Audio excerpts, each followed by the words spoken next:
Ito yung binigay nila kahapon sa Cebuana guys, kasi nag-claim ako ng pera. And then eto nga, may mga ano nila, pa-challenge. So dito, iba rin yan. Kapag mag-iipon ka, iba rin yan. And then eto naman, makakaipon ka dyan kapag ginawa mo to. Fast track card nila. Ayan o, mababasa nyo ba yan? Ayan. So lalong-lalo na to, napakaganda to.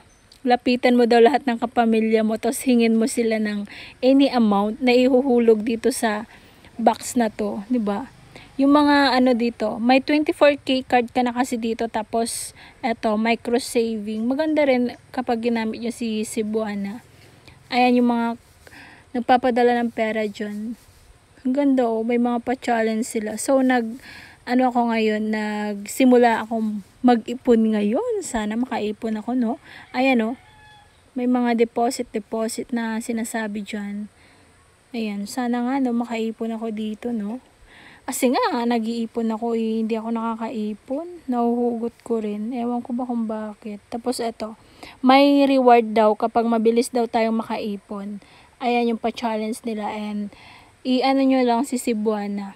I-follow nyo yung page nila sa Facebook.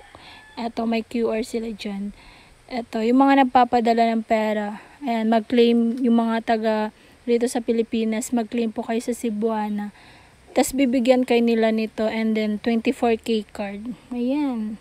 May savings ka na. Tapos, yung 24K card ay pwede mo siyang i-withdraw via ATM machine card. Ayan. Eto, oh. Sana makaipon tayo dito.